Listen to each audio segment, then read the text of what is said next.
상법 개정안 언어하기 좋은 나라가 아닌 기업하기 좋은 나라로 만들기 위한 개혁 입법이다.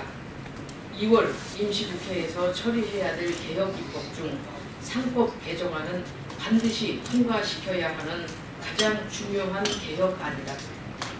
이번 상법 개정안은 전자투표제 의무화, 다중대표 소송제 도입, 감사위원 분리 선임 등 지분과 상관없이 전횡을 휘두르는 오너 일가의 과도한 권한을 견제하고 대기업 집단 지배 구조의 투명성과 책임성 확보를 목표로 하고 있다. 그동안 재벌 기업 이사회는 오너의 거수비에 불과한 이사들로 구성되어 있었고 감사위원 역시 오너의 의중대로 임명되었다. 때문에 최소한 감사위원만이라도 공정한 인사로 임명될 수 있도록 대주주의 의결권을 제한해야 한다는 것이 이번 개정안의 주요 목표이다. 기업이 발전하기 위해서는 투명성을 확보하고 회계 등 기업 운영에 대한 철저한 감사가 필요하다. 불투명한 회사 운영과 은폐 그리고 분식 회계로 문제가 된 도시바의 몰락이 이 사실을 가장 잘 보여주고 있다. 기업하기 좋은 나라는 오너하기 좋은 나라가 아니다. 기업 이사회가 지분 보유에 비례하여 운영되고 감사는 투명해야 우리 기업과 경제가 잘 살 수 있는 것이다. 국민의당은 이번 2월 임시국회에서 반드시 상법 개정안이 통과될 수 있도록 모든 노력을 아끼지 않을 것이다. 국정, 역사 교과서 무상 배포한다는 교육부, 종임 만드는 데 들어간 나무가 아깝다. 전국 5,500여 개의 중고교 중에서 국정 역사 교과서 연구학교로 신청하는 곳이 달랑 3개 학교인 것으로 확인되었다. 박근혜 정부의 역사 왜곡 교과서가 국민에게 철저히 외면받은 것이다. 그러나 아직도 정신을 못 차렸는지 교육부는 연구학교가 아니라 하더라도 국정 역사 교과서를 희망하는 학교에 보조 교재로 무상 배포한다는 방침을 세웠다. 친일 미화, 독재 미화, 어차피 교육부의 목표였으니 그렇다 하더라도 국정 역사 교과서에서 지적된 수백여 개의 오류는 보이지도 않는지 종이 만드는 데 들어간 나무가 아까울 지경이다.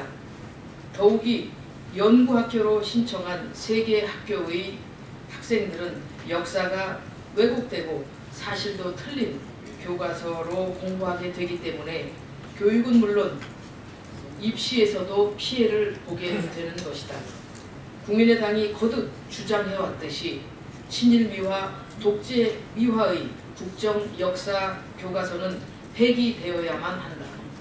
교육부가 스스로 철회하지 않는다면 이미 상임위에서 통과된 국정교과서 금지법을 국회에서 통과시킨다는 것이 국민의당의 입장임을 다시 한번 밝히는 바이다.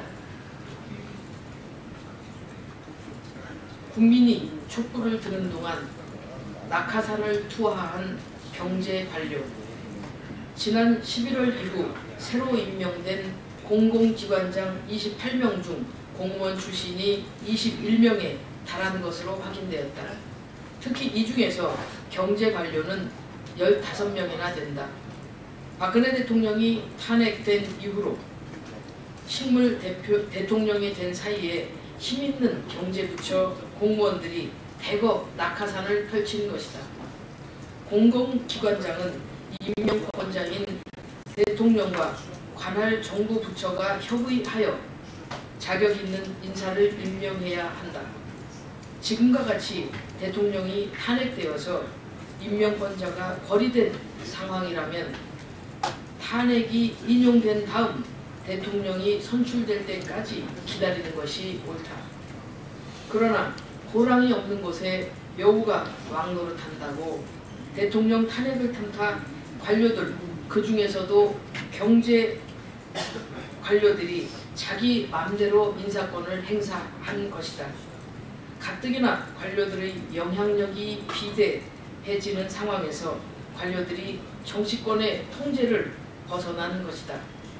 자격 없는 정치인이 낙하산으로 내려가는 것도 문제이지만 관료들이 자기 마음대로 산하 기관에 낙하산을 내려보내는 것도 문제인 것은 마찬가지이다. 국민의당은 지난달 5개 분야 22개 개혁 과제를 채택하여 낙하산 임명을 금지하기 위한 공공기관 운영에 관한 법률안 개정안을 당론으로 채택하였다. 국민의당이 앞장서서 낙하산 금지에 나설 것을 국민들께 약속드리는 바이다.